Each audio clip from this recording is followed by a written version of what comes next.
Kevinas, jisai jaunosios kartos lenktynininkas, sakykim taip. Jam dar viskas prieš akį, bet jisai, sakykim, net jeigu atsižvelgiant ir tikėt, net kadangi jisai iš Olandijos, tai Olandų spauda, tai vienas talentingiausių visų laikų Olandijos lenktynininkų. Ir jisai tikrai turi labai, manau, stiprią perspektyvą, nes ypač jisai labai nemažai titulų turi to junior VRC, vadiname tam pogrupiu, kol važiavo, tik jam gal nesiseka davažiuoti, sakykime, iki galo ne dėl jo kalties. Tai mašina sulūžta, jisai turėjo sutartį ir su Peugeot komanda, R5 Peugeot testavo, bet ten būdavo važiuoja ten 3 greičio ruožus pirmas ir tai variklis, tai dėžė, tai dar kas nors. Ir jis vis ant tos ribos balansuoja, kaip kas domisi, jisai žino, kad jisai labai greitas lenktynininkas. Bet, sakykime, kas neseka, jisai dar to spaudoja, taip per tam visam pasaulio toj bendruomeniai nėra sublizgėjęs. Šiuo metu jisai yra Hyundai'aus VRC Hyundai pilotas, bet tuo pačiu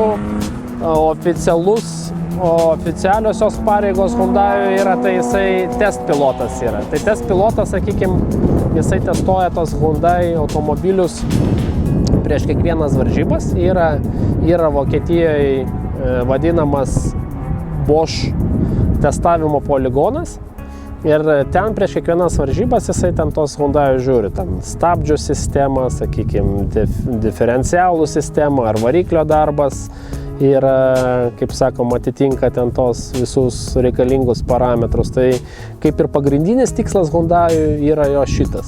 You know, the guys became friends and I like to share my passion and it's also my job sometimes next to doing rallies and besides testing to also do some training on the side and I like it.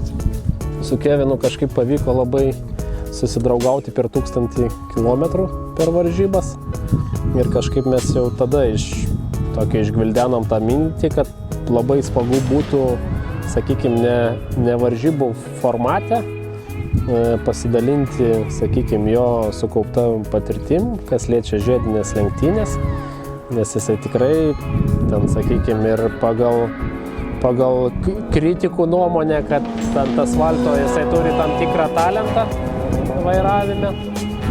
Tai va, tai kažkaip taip ir gavosi, kad mes čia paprašėm, jisai sutiko kažkokį paskirti vieną savaitgalį, atvažiuoti, pabandyti patestuoti, pasimokinti kartu tą patį komandą, kuri važiavo 1000 kilometrų.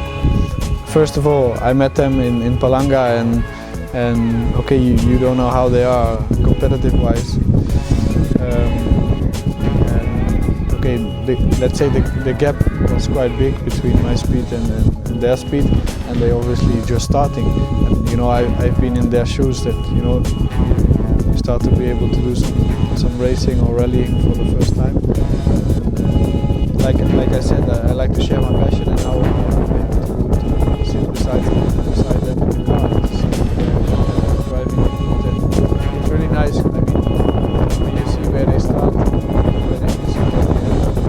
after a few sessions, it's incredible.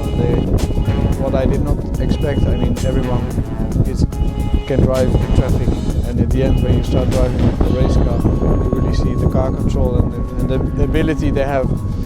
And I think that all the 3 guys have great potential. So if I come back a few more times, I think we can fight for some good positions next year. Mes nuo praeitų metų 1000 kilometrų pradėjom propaguoti saugų eismą, bet būtent saugų eismo vaikų atžvilgiu.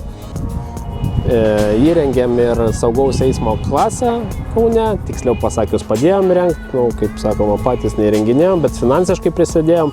Būkit žmonės, saugokit vaikus kelyje, nepamirškit, kad jie irgi eismo dalyviai yra. Tai pasinaudodamamas progą noriu dabar visų atkreipti dėmesį, kad artėja rugsėjo 1, ypač pirmasis rugsėjo mėnesis, jisai tegul būna tas kiekvieno galvoj, kad jisai turi būti saugaus eismo mėnesis. Nepamirškim, kad kas savo vaikų turim, kas neturim, kas gal greit turėsim, bet kad jie mūsų ateitis Ir saugokim jos, ir ypač saugokim jos kely.